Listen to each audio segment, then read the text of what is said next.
Hola, queridos amigos. Bienvenidos una vez más a Destinos Humanos. Antes de comenzar la historia de hoy, quiero decirles que ustedes son el corazón de este proyecto. Si disfrutan de lo que hacemos y tienen el deseo y la posibilidad de apoyarnos, los invito cordialmente a nuestra comunidad en Patreon. Allí compartiremos historias especiales y muy profundas que no saldrán en YouTube y podrán verlas antes que nadie y sin interrupciones. Su apoyo es lo que permite que estos relatos sigan cobrando vida. Muchas gracias de todo corazón. Nunca le dije a mi hijo lo que guardaba escondido dentro del reloj de antesala, ese gigante de roble que custodia el fondo de mi taller de reparación. Cuando Daniel se casó con una mujer que no veía el trabajo de toda mi vida como algo más que un simple número en un balance de cuentas, tomé una decisión. Me aseguraría de que cada paso que ella diera, cada intención oculta, quedara debidamente documentada. Una tarde de noviembre, mi asistente del taller, Gloria Sanz, me llamó desde la habitación trasera. Su voz era apenas un susurro que apenas lograba superar el tic-tac constante de las máquinas. Señor Iglesias, dijo Gloria, con la urgencia marcada en el rostro, tiene que venir a ver esto. Su nuera está aquí y está registrando su escritorio personal. Había estado esperando exactamente 18 meses para que llegara este momento. Todo lo que había preparado con discreción y paciencia, moviendo las piezas como si de un cronómetro suizo se tratase, estaba a punto de cambiar el rumbo de mi familia para siempre. Hay un tipo particular de silencio que se asienta sobre un taller de reparación de relojes después de que se marcha el último cliente por la puerta de la calle de las Huertas. No es el silencio del vacío o de la soledad, es más bien el silencio de un aliento contenido, una pausa necesaria entre latidos. Cada pieza en esos estantes está esperando. Esperando las manos expertas de alguien que las comprenda. Esperando recuperar su propósito original. He pasado 38 años de mi vida aprendiendo a escuchar la diferencia casi imperceptible entre un reloj que simplemente se ha detenido y uno que, en sus engranajes más profundos, se está muriendo. Los sonidos, se lo aseguro, no son los mismos. Mi nombre es Iker Iglesias. Tengo 66 años y la mayoría de los vecinos del barrio de las Letras, aquí en el corazón de Madrid, me conocen como el hombre capaz de devolverle la vida a cualquier guardatiempo que parezca perdido. La relojería Iglesias ha ocupado este mismo local, estrecho y de fachada de ladrillo visto, desde el año 1989. En el escaparate aún resiste el letrero pintado a mano que mi esposa, Miriam, hizo ella misma el año que inauguramos el negocio. Recuerdo verla trabajar con el pan de oro y un pincel de pelo de Marta finísimo que había pedido por catálogo. Tardó 3 días enteros en perfilar esas letras doradas. Jamás he permitido que las cambien, son el primer saludo que recibo cada mañana al subir el cierre. Por dentro, las paredes del local guardan mucho más que un simple inventario de piezas descatalogadas, guardan memoria viva. Hay relojes de bolsillo con los cristales agrietados por caídas de hace un siglo. Relojes de chimenea con las campanas dobladas que ya no saben sonar a las horas en punto. Relojes de pulsera traídos por nietos cuyos abuelos ya no están entre nosotros, pero que se niegan a aceptar que el tiempo de sus antepasados deje de latir en sus muñecas. Cada pieza me cuenta una historia. Cada engranaje gastado por el uso, cada corona pelada por los dedos de su dueño, cada muelle demasiado cansado para mantener la tensión de la cuerda. La gente cree que mi oficio es arreglar máquinas. Se equivocan. Lo que realmente hago es rebelarme contra la idea de que el tiempo se detenga para las cosas que de verdad importan. Mi taller está situado al fondo de la tienda, separado de la zona de atención al público por un mostrador de madera de nogal y una puerta adornada con una cortina de cuentas que Miriam compró en un mercadillo de artesanía allá por 1994. Ella decía que aquel detalle le daba carácter al lugar. Yo, por llevarle la contraria y verla sonreír, le decía que me hacía sentir como si entrara en la cueva de una adivina cada vez que cruzaba el umbral para trabajar.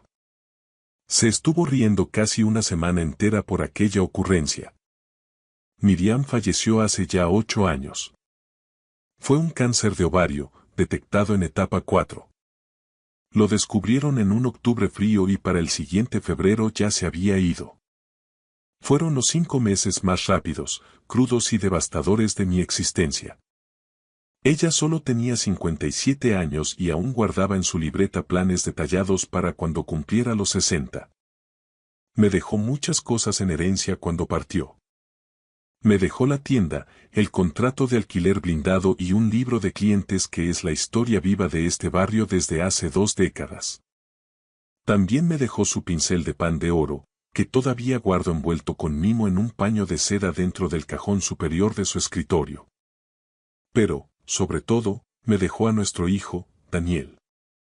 En aquel entonces tenía 26 años y ya apuntaba a ser el hombre íntegro del que ella siempre estuvo orgullosa. Y me dejó un reloj. Pero no uno cualquiera. Un reloj de sobremesa inglés, fabricado aproximadamente en 1880, con una caja de madera de frutal de un tono rojizo oscuro y una esfera de latón que marca las horas en números romanos, tal y como lo diseñó el maestro relojero original. Lo había adquirido en una subasta de una testamentaría el año antes de caer enferma. Miriam pasó 3 fines de semana completos restaurándolo ella misma en este mismo banco, algo totalmente inusual. Ella era contable de profesión, no relojera, prefería los balances a los muelles reales. Pero aquel reloj era distinto. Quiero entender qué es lo que te apasiona de este oficio, Iker, me decía mientras limpiaba los puentes del mecanismo. 2 días antes de que la ingresaran en el hospital por última vez, trajo el reloj de casa a la tienda y lo depositó con suma delicadeza en el estante que hay sobre mi puesto de trabajo. No dio explicaciones. Solo me sostuvo la mirada con esos ojos grises, tan firmes y serenos como siempre, y me dijo: Iker, este se queda aquí contigo. Y cuando llegue el momento oportuno, sabrás perfectamente qué hacer con él. En aquel momento, rodeado de botes de medicina, pensé que la morfina empezaba a nublarle el juicio. Me limité a sonreír y a prometerle que lo mantendría a buen recaudo. No comprendí la verdadera magnitud de sus palabras hasta que el tiempo, ese que yo tanto me empeño en reparar, me puso frente a la realidad de mi propia familia. Daniel era un buen chico. Quiero dejar esto sentado desde el principio, de forma clara y sin matices, porque todo lo que voy a relatar a continuación se vuelve turbio, y no quiero que esa verdad fundamental se pierda entre las complicaciones de los hechos. Daniel era un buen hijo que se convirtió en un hombre íntegro. Honesto, de una pieza, de los que todavía sostienen la puerta al pasar, recuerdan los nombres de los vecinos y aparecen sin que los llames justo cuando más los necesitas. Trabaja como ingeniero de caminos para una firma importante aquí en Madrid. Es meticuloso con los números y empático con la gente, son 2 habilidades que rara vez van de la mano, pero él tuvo la suerte de nacer bendecido con ambas. Tras la muerte de Miriam, Daniel no falló ni un solo domingo. Conducía hasta el barrio y desayunábamos juntos en la plaza de Santa Ana, viendo despertar a la ciudad entre cafés con leche y porras. Me ayudaba con las entregas más pesadas cuando la espalda me jugaba malas pasadas y jamás, en todos estos años, preguntó por el testamento ni mencionó una sola vez el dinero. Simplemente estaba allí. Al verlo, llegué a pensar que, a pesar de mis errores, algo habríamos hecho bien Miriam y yo. Sin embargo, en la primavera de hace 3 años, la vida de mi hijo dio un giro. Daniel conoció a una mujer llamada Beatriz Belmonte en una de esas cenas de gala que organiza su empresa para captar fondos benéficos. Beatriz tenía 31 años, una presencia afilada y trabajaba con éxito en el sector de la promoción inmobiliaria de lujo. Daniel la trajo a la relojería un sábado de abril, venía radiante, con ese orgullo ciego que solo el nuevo amor otorga a los hombres jóvenes, como si acabara de descubrir un tesoro que al resto del mundo se nos había pasado por alto. Beatriz era atractiva de una manera sumamente deliberada, dueña de esa elegancia madrileña que requiere un esfuerzo monumental para parecer natural y relajada. Me estrechó la mano con firmeza, envolviendo la mía con las suyas, y me aseguró con una sonrisa perfecta que la tienda le parecía absolutamente encantadora. Yo se lo agradecí con la cortesía que se le debe a la pareja de un hijo, pero no pude evitar fijarme en sus ojos. Mientras hablábamos, vi cómo su mirada escaneaba cada rincón de la habitación. Beatriz no estaba apreciando el encanto de la madera vieja o de los relojes centenarios, estaba haciendo cálculos. Reconocí esa mirada al instante porque la he visto 1000 veces. La tienen los tasadores de herencias y los abogados de sucesiones cuando entran en una casa tras un entierro. Es la mirada gélida de alguien que, antes incluso de saber qué historias esconden los objetos, ya los ha separado en columnas de activos y pasivos dentro de su cabeza. Lo noté, me dolió, pero decidí enterrar esa intuición. Quería estar equivocado. Quería convencerme de que solo era un viejo desconfiado y cascarrabias que necesitaba abrirle el corazón a la gente nueva. Se comprometieron en diciembre y se casaron el septiembre siguiente. Fue una celebración preciosa en un viñedo a las afueras de Madrid, bajo la luz dorada del atardecer castellano. Daniel no pudo evitar llorar cuando la vio aparecer al fondo del pasillo. Yo también lloré, pero mis lágrimas eran por Miriam, que tendría que haber estado allí, sentada a mi lado, para ver a nuestro hijo formar su propia familia. Durante los primeros meses de su matrimonio, me esforcé en convencerme de que mi primera impresión había sido un error de juicio. Beatriz parecía hacer feliz a Daniel, era organizada, decidida y tenía esa facilidad de palabra que las personas naturalmente tímidas, como mi hijo, necesitan para navegar por el mundo. Lo impulsaba profesionalmente y lo cuidaba de la forma en que una buena compañera debe hacerlo. Pero entonces llegó febrero. Apenas llevaban 5 meses casados cuando la música empezó a desafinar. Beatriz empezó a soltar preguntas, al principio de forma casual, como quien no quiere la cosa mientras tomábamos un vino. ¿Cuánto tiempo hacía que el edificio era de mi propiedad? ¿Cómo estaban subiendo los precios del suelo en la calle de las Huertas con la nueva peatonalización? ¿Había echado un vistazo a esos nuevos planes de pensiones para autónomos y pequeños empresarios? Preguntaba con ese tono que solo usa la gente que ya conoce las respuestas de antemano y solo está tanteando el terreno para ver cuánta información sueltas tú voluntariamente. Yo respondí con la cautela del que sabe que un muelle real puede saltar en cualquier momento. Dije que el edificio nos había dado mucho y que se había portado bien con nosotros a lo largo de las décadas. Le aclaré que no tenía la menor intención de vender y que Miriam y yo siempre habíamos soñado con que el negocio pasara a manos de Daniel algún día, si él así lo deseaba. Beatriz se limitó a sonreír, una sonrisa que no llegó a sus ojos, y sentenció: Por supuesto, Iker. Es un plan muy tierno. Escuchar la palabra tierno aplicada a un proyecto de vida de 38 años de esfuerzo y sacrificios compartidos no es, ni de lejos, un cumplido.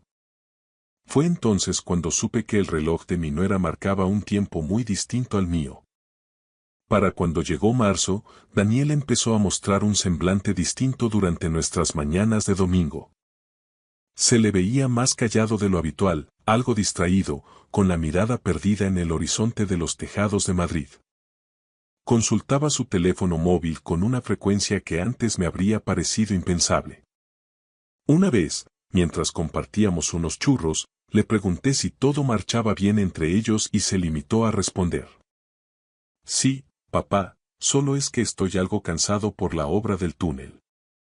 Sin embargo, la segunda vez que se lo pregunté, apenas 2 semanas más tarde, la respuesta fue distinta y más reveladora.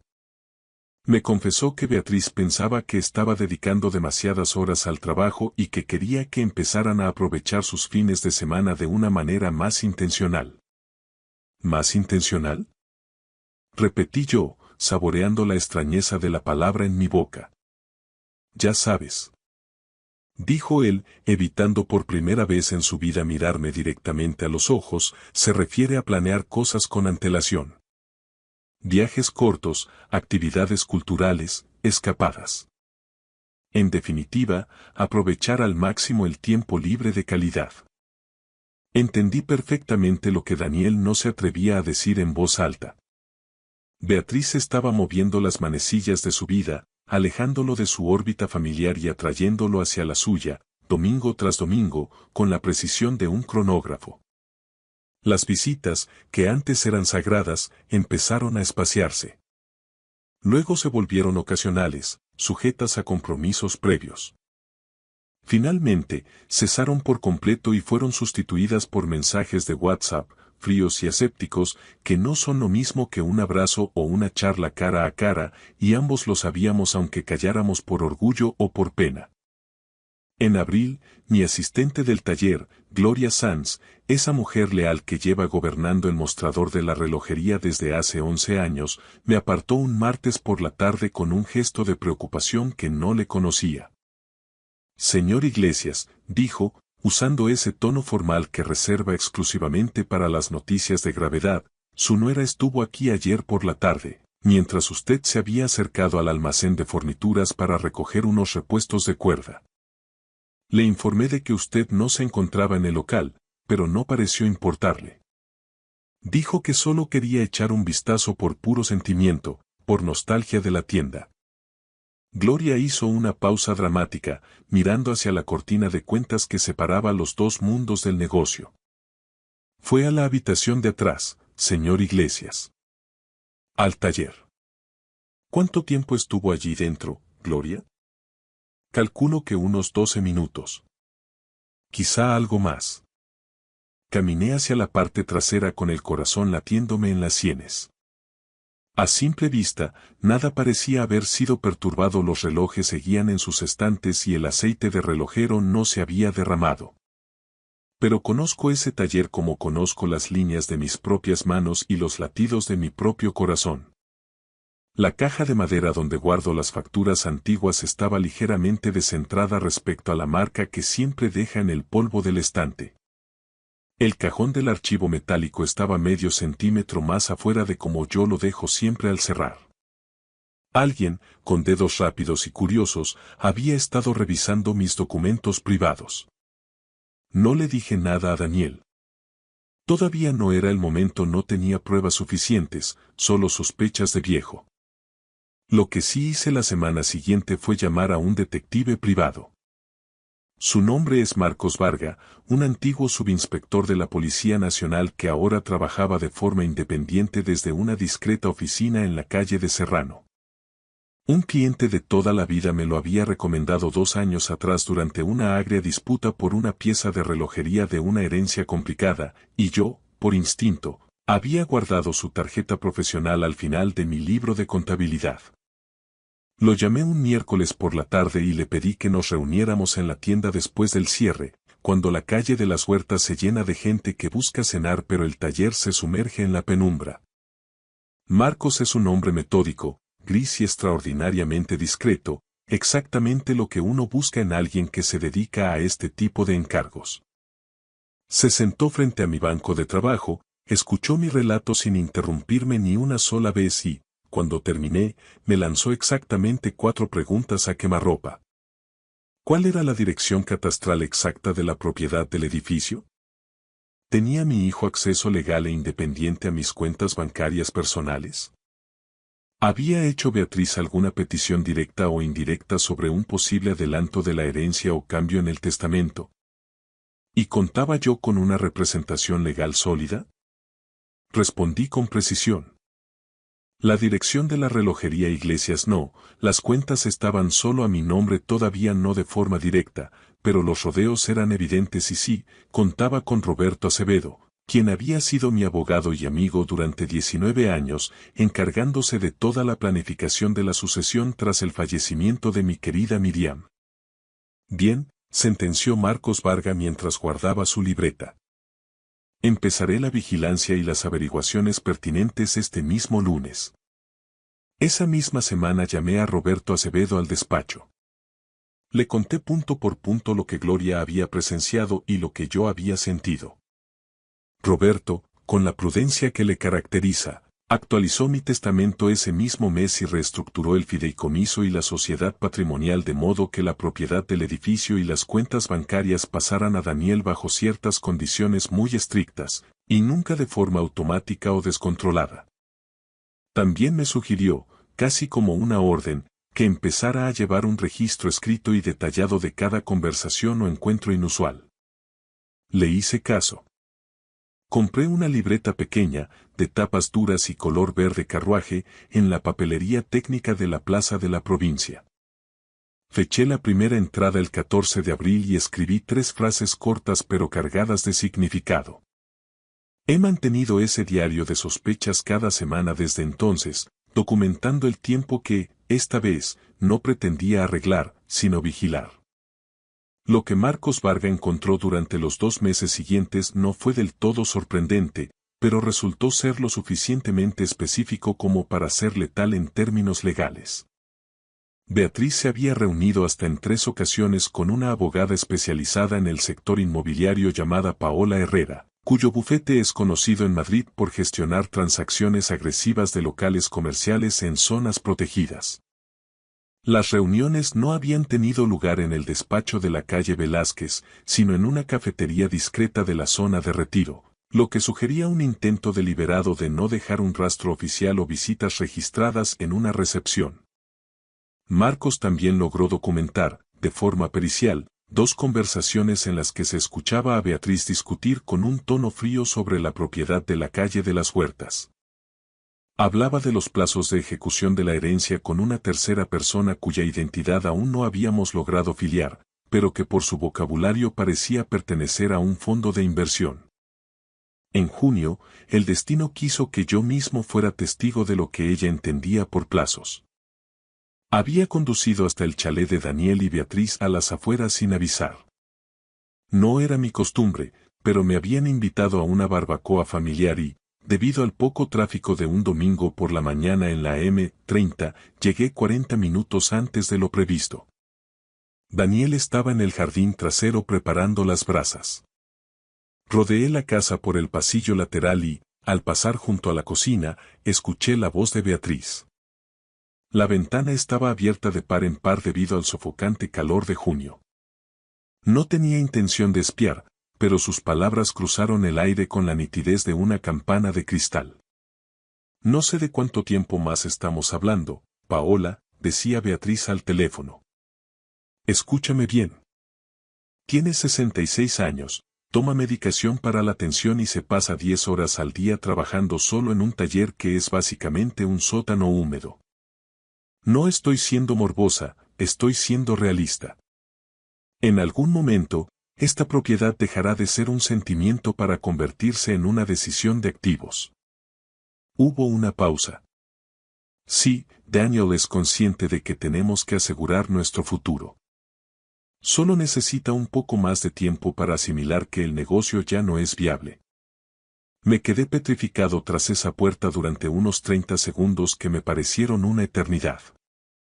Sentí un frío glacial a pesar de los 30 grados de Madrid.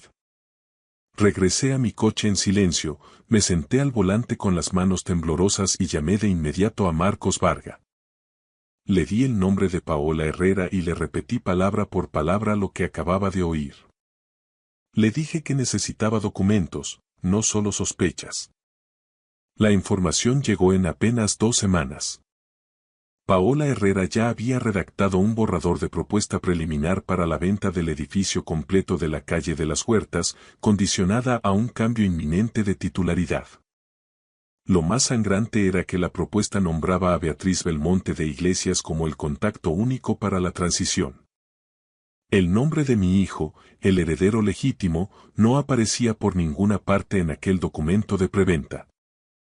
Quiero detenerme aquí para confesarles algo que no le he contado a nadie, ni siquiera a Marcos o a mi abogado Roberto.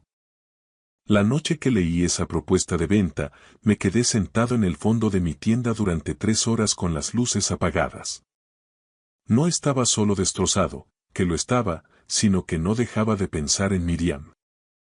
En lo que ella sabía y en cuando empezó a sospecharlo. Pensé en ese reloj de sobremesa inglés que ella trajo de casa y puso sobre mi banco de trabajo sin darme una sola explicación lógica. Me levanté y lo observé en la penumbra, iluminado apenas por las farolas de la calle. Su caja de madera de frutal, la esfera de latón pulido y la impecable restauración que Miriam había hecho del mecanismo. Yo mismo lo había examinado años atrás por pura curiosidad profesional y lo volví a cerrar. No había vuelto a abrir la caja desde el día de su entierro. Pero esa noche, algo me impulsó a hacerlo. El mecanismo estaba limpio y aceitado, como era de esperar, pero al retirar el bloque del movimiento, noté algo extraño en la base. El fondo de la caja de madera tenía un doble fondo, una obra de artesanía sutil que Miriam debió de crear ella misma usando una fina chapa de nogal y dos pequeños clips de latón casi invisibles que cedían al presionarlos con una pinza de precisión. Dentro, doblada con esmero y protegida en una funda de plástico sellada, encontré una carta con la caligrafía inconfundible de Miriam. No voy a compartir cada palabra de lo que mi esposa escribió. Hay sentimientos que solo nos pertenecen a nosotros dos. Pero la parte que importa, la que cambió el tablero de juego, decía lo siguiente. Había detectado los primeros destellos de la ambición de Beatriz en la misma cena de compromiso, mucho antes de la boda. Miriam, siempre más perspicaz que yo, había hecho su propia investigación discreta. Había hablado con antiguas amistades, hecho preguntas en los círculos inmobiliarios y prestado atención a los detalles que a mí se me escapaban. No podía estar segura del todo, escribió, pero estaba lo suficientemente preocupada como para querer que yo estuviera preparado por si ella faltaba. En ese doble fondo, había dejado documentación sobre sus hallazgos. Números de cuenta, un nombre anterior de Beatriz y una transacción turbia de una propiedad de hacía 4 años en la que Beatriz se había visto envuelta, terminando en un litigio legal por el control de una herencia familiar ajena. Y entonces leí la frase que se me quedó grabada a fuego. Iker, tú tienes el don de arreglar las cosas que se han roto. Pero algunas cosas aún no están rotas, simplemente han tomado el camino equivocado. Vigila las señales. Protege lo que construimos juntos con tanto esfuerzo. Y cuando llegue el momento, sabrás exactamente qué hacer. Me quedé abrazado a esa carta durante mucho tiempo. Miriam nos había estado protegiendo desde el pasado. Había construido una herramienta de defensa dentro de un reloj que restauró con sus propias manos y lo puso sobre mi banco de trabajo 8 años antes de que yo supiera que la necesitaba. Había confiado en que mi instinto de relojero me llevaría a encontrarla en el momento justo. Saqué todos los papeles de aquel doble fondo y los añadí al dossier de evidencias que estaba montando con Marcos. Luego, doblé la carta con una reverencia, la devolví a su escondite secreto y cerré el reloj. El tic-tac parecía ahora más fuerte, más decidido. Ya no solo marcaba el tiempo, marcaba el inicio de mi respuesta. Los meses que siguieron a aquel descubrimiento fueron un estudio exhaustivo de una paciencia que yo mismo no sabía que poseía. Marcos Varga continuó con su labor de hormiga desde las sombras de la calle Serrano. Roberto Acevedo, por su parte, perfeccionó las protecciones legales, blindando cada rendija por la que pudiera filtrarse la ambición ajena. Yo, mientras tanto, observaba a Beatriz de la misma manera que observo un reloj con una falla intermitente. Con la certeza absoluta de que el problema late ahí dentro, esperando el momento exacto en que aflore con la suficiente nitidez como para intervenir el mecanismo. Lo que fui notando con el paso de las semanas fue la maestría con la que Beatriz estaba trabajando la voluntad de mi hijo. No le había ordenado directamente que se distanciara de mí, era demasiado astuta para cometer un error tan burdo. En su lugar, había ido sembrando ideas ponzoñosas con la delicadeza de quien planta flores. Mencionó una vez, como quien no quiere la cosa, que yo parecía haberme vuelto un poco controlador y obsesivo con la gestión de la tienda. Sugirió en otra ocasión que la relación tan estrecha que Daniel mantenía conmigo les dificultaba a ellos construir su propia identidad como matrimonio independiente. Incluso se atrevió a sacar a relucir la memoria de Miriam, usando su nombre de formas que pretendían consolar pero que en realidad buscaban hundir a Daniel, comentarios civilinos sobre lo difícil que debía de ser para él sentir que nunca estaría a la altura del recuerdo de su madre, sugiriendo que tal vez él idealizaba demasiado un pasado que ya no existía. Nada de esto me llegó directamente de labios de ella. Lo supe por el propio Daniel, captando fragmentos envenenados a lo largo de meses de conversaciones que yo conducía con pies de plomo.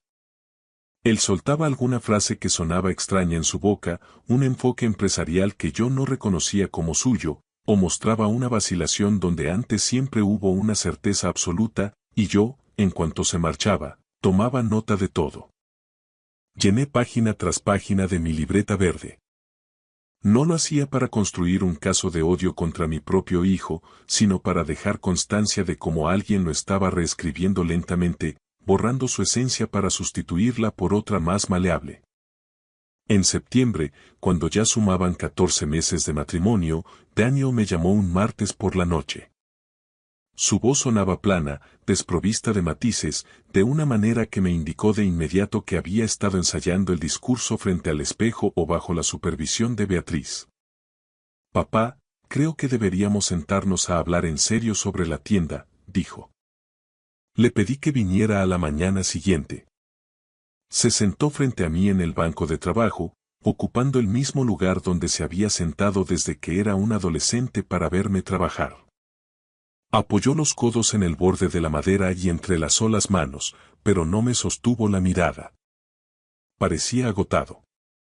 Había perdido peso y las ojeras le marcaban un cansancio que no era solo físico. Beatriz piensa que podría ser el momento de empezar a considerar tu jubilación, papá, soltó al fin. Dice que ya no eres un chaval y que el mantenimiento de un local así es una carga excesiva para una sola persona. Y con lo que se han disparado los valores inmobiliarios aquí en las huertas. Daniel, lo interrumpí con firmeza, para ahora mismo. No repitas lo que ella te ha dicho que digas. Habla conmigo, con tu padre. Se quedó callado un largo rato, mirando fijamente un muelle real que yo tenía sobre la mesa. Luego tensó la mandíbula con un gesto de amargura. Ella dice que la tienda es un activo patrimonial que estamos desaprovechando por puro sentimentalismo. Esta tienda es el legado de tu madre, Daniel. El trabajo de nuestras vidas. Lo sé, papá. Créeme que lo sé. ¿De verdad lo sabes? Porque tus palabras dicen otra cosa. Me miró entonces y, por un instante fugaz, pude ver de nuevo a mi hijo, al Daniel de siempre, asomándose tras el muro que Beatriz había estado levantando durante el último año. Se le veía incierto, profundamente avergonzado, buscando un asidero que no lograba encontrar. Papá, yo no quiero perder la tienda, confesó en un susurro apenas audible. Es solo que... Ella hace que todo suene tan razonable, tan lógico desde el punto de vista financiero, que acabo por no saber qué es lo que realmente pienso yo. Me incliné hacia adelante, invadiendo su espacio personal para que me escuchara bien. Entonces te voy a pedir algo, y necesito que me escuches sin volver a casa y discutirlo con ella esta noche. ¿Eres capaz de hacer eso por mí? Él asintió con un leve movimiento de cabeza. Están ocurriendo cosas alrededor de este edificio y de este negocio que tú desconoces por completo. No estoy preparado para revelártelo todo todavía porque me faltan un par de piezas para completar el mecanismo. Pero necesito que confíes en mí de la misma manera que siempre confió tu madre. ¿Puedes darme ese voto de confianza? Daniel me sostuvo la mirada durante lo que pareció una eternidad. ¿Beatriz está involucrada en algo de eso? Preguntó con temor. Dame 3 semanas más. Solo 21 días. No le gustó la respuesta, pero terminó aceptando. Esas 3 semanas fueron el periodo en el que todo el engranaje encajó definitivamente. Marcos Varga obtuvo la documentación definitiva que nos faltaba. Una grabación de una llamada entre Beatriz y Paola Herrera en la que se discutía la relojería Iglesias como un activo listo para liquidación, supeditado únicamente a lo que Beatriz describía cínicamente como el momento de la transferencia forzosa. En esa misma conversación, Beatriz mencionó que mi medicación para la hipertensión había sido objeto de consulta con un contacto que ella tenía en la oficina de la Mutua de Seguros, y que estaba vigilando de cerca la evolución del cuadro clínico. Estaba rastreando mi historial médico a través de mis seguros, violando toda privacidad. Tenía a alguien infiltrado en la oficina, una mujer a la que conocía de una operación inmobiliaria previa, que le facilitaba ilegalmente información confidencial que no tenía derecho a conocer. Tanto Roberto como Marcos fueron tajantes. Aquello era constitutivo de delito y debíamos denunciar de inmediato. Pero yo les dije. Todavía no. Falta un último detalle. La pieza final la puso Gloria. Un jueves por la tarde, mientras yo me encontraba fuera realizando una tasación de un reloj de pared en casa de un cliente, Beatriz entró en la tienda. Le dijo a Gloria que venía a recoger unos documentos para Daniel. Gloria, siguiendo mis instrucciones, le respondió que tendría que esperar en la zona de atención al público. Beatriz aceptó, pero al poco rato pidió usar el servicio, que está ubicado al fondo, tras el taller. Gloria la dejó pasar. Beatriz no salió de allí hasta pasados 14 minutos.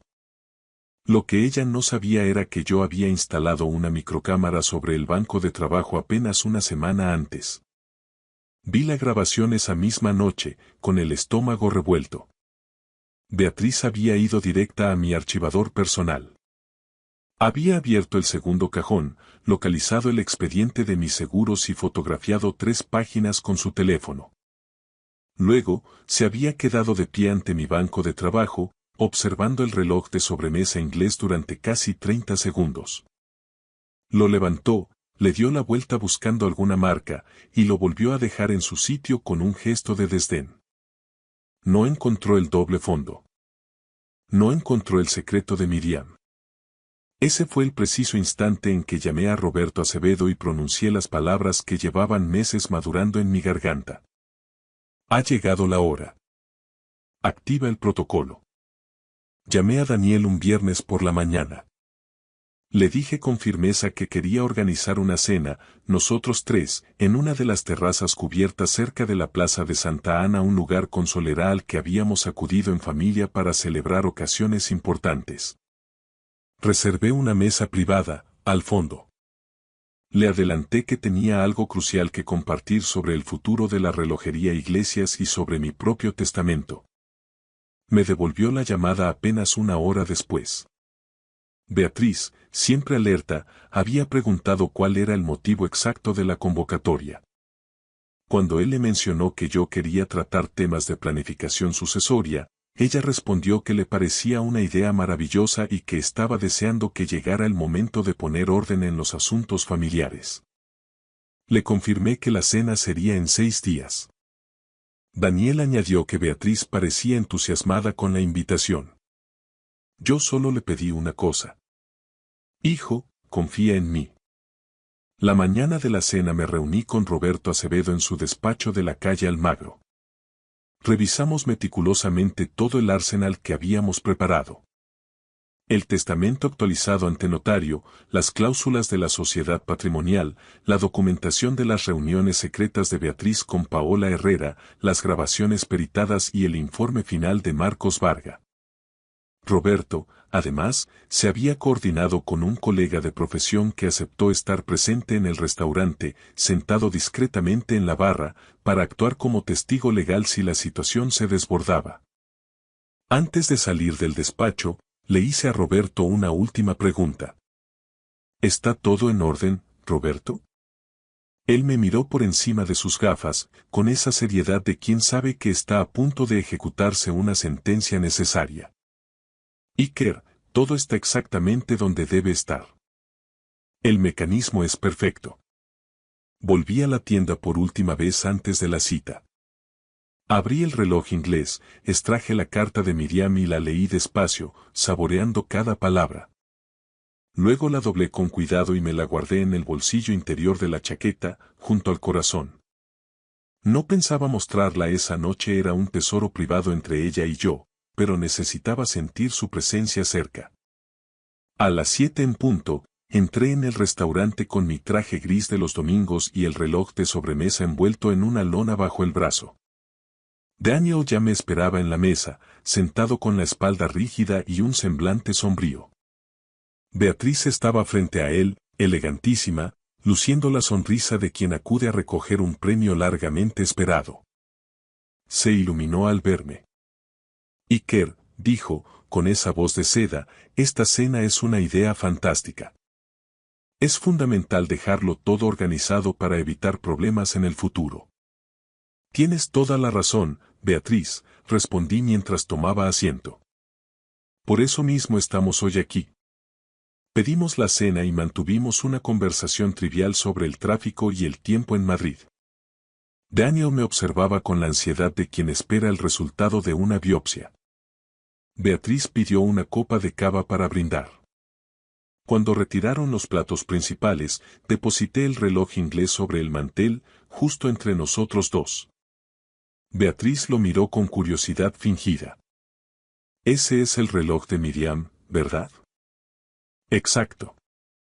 Lo restauró ella misma el año antes de marcharse. Me pidió expresamente que lo guardara en el taller y me aseguró que yo sabría cuándo llegaría el momento de darle un uso especial. Beatriz soltó una risita suave, casi condescendiente. ¡Qué detalle tan bonito!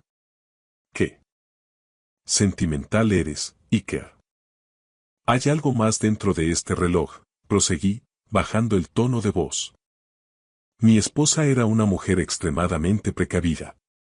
Tenía la capacidad de ver grietas donde otros solo veían superficies lisas. Me dejó una carta en un compartimento oculto que ella misma diseñó. La sonrisa de Beatriz no desapareció, pero se congeló. Abrí la caja del reloj, accioné el doble fondo y puse sobre la mesa no la carta original de Miriam, sino una copia del informe de Marcos Varga. Las actas de sus reuniones con Paola Herrera, los registros ilegales de mi seguro médico y la transcripción de sus llamadas sobre la liquidación del edificio. Beatriz, dije con una calma que me sorprendió a mí mismo, estos son documentos que deberías leer con mucha atención. Mi abogado tiene los originales y la Dirección General de Seguros ya ha recibido una notificación formal. Daniel agarró los papeles. Su rostro se transformó en una máscara de piedra conforme pasaba las páginas. Te has estado reuniendo a mis espaldas para organizar la venta de mi vida, continué.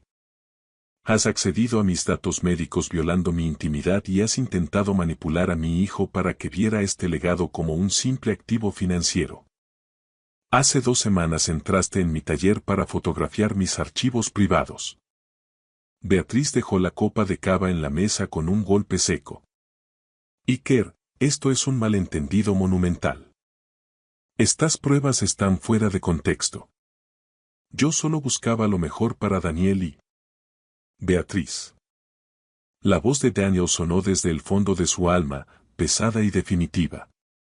Ella se giró hacia él. No lo intentes. No sigas por ahí. El silencio que siguió en esa mesa de la Plaza de Santa Ana fue el más atronador que he escuchado en mis 66 años. El colega de Roberto me miró desde la barra, le hice un leve gesto y él volvió a su copa. La compostura de Beatriz se desintegró pieza a pieza, como un cristal antiguo que estalla bajo demasiada presión. Empezó a soltar justificaciones, medias verdades y una versión distorsionada de la realidad donde ella era la víctima de un suegro paranoico. Daniel no dijo nada. Se limitó a mirarla con la expresión de un hombre que descubre que el mapa del tesoro que seguía llevaba directamente a un precipicio. Cuando Beatriz se levantó bruscamente para marcharse, le dediqué las últimas palabras. La relojería Iglesias no es una transacción, Beatriz. Es el esfuerzo de Miriam y el mío, y solo pasará a manos de quien sepa respetarlo. Mi abogado contactará con el tuyo el lunes. Se marchó. El portazo del restaurante resonó como un disparo. Daniel y yo nos quedamos a solas. ¿Cuánto tiempo llevabas sabiendo esto, papá? Preguntó al fin. 18 meses de sospechas y 6 de certezas. Él se miró las manos, hundido. ¿Por qué no me abriste los ojos antes? Porque necesitaba que pudieras mirarla a la cara sin el filtro de mi desconfianza, y porque necesitaba pruebas que no pudieras rebatir. Estaba protegiendo el trabajo de tu madre. Y te estaba protegiendo a ti. Daniel acarició la madera del reloj inglés. Ella lo sabía. Mamá lo intuyó hace 8 años. Siempre iba 3 pasos por delante de todos nosotros, Daniel. Así era ella. Nos quedamos allí 1 hora más, redescubriéndonos en el silencio de la noche madrileña. Al salir, bajo las luces doradas de la plaza, Daniel me pidió perdón. Le apreté el hombro con fuerza. No tienes de qué arrepentirte, hijo.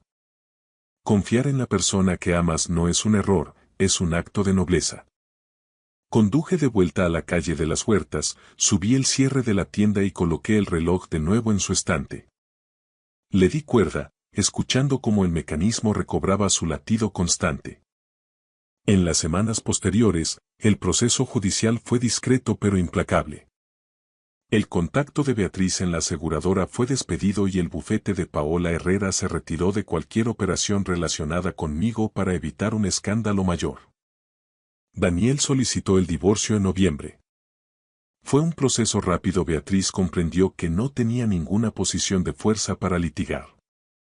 Él se mudó a un pequeño piso cerca de la calle Atocha y, para mi inmensa alegría, recuperamos nuestros domingos.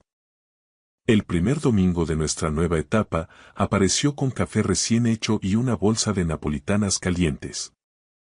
No hablamos de Beatriz. Hablamos de un viejo reloj de cuco de la Selva Negra que me traía de cabeza. Hablamos de la vida y de cómo el tiempo pone a cada uno en su lugar. 2 semanas después, le puse un delantal y le enseñé a limpiar un mecanismo de escape. Daniel es ingeniero, es demasiado rápido, quiere soluciones inmediatas, pero ese día, por primera vez, dejó el móvil a un lado y aprendió a ser paciente con las piezas pequeñas. Al final del día, miró el engranaje limpio y susurró. Mamá era una maestra en esto, ¿verdad? Era la mejor, hijo. Mucho mejor que yo. Quiero que entiendas que no documenté todo este proceso por rencor, sino por respeto. Lo hice porque lo que Miriam y yo levantamos en este edificio de ladrillo tiene un valor que no se mide en euros, sino en los 38 años que pasamos cuidando el tiempo de los demás. La codicia nunca llega gritando, llega con modales, con preguntas que parecen razonables y tratando de hacerte sentir un anciano desfasado. No lo permitas. Confía en quienes te quieren sin hacer números. Mi nombre es Iker Iglesias. Arreglo relojes y, a veces, tengo la suerte de arreglar familias. El reloj inglés sigue en mi taller, marcando un tiempo nuevo. Le doy cuerda cada domingo antes de que llegue Daniel, y me quedo escuchando su tic-tac, constante y seguro, celebrando cada hora que la vida nos ha devuelto. Algunos mecanismos, cuando se cuidan con verdad, pueden durar para siempre.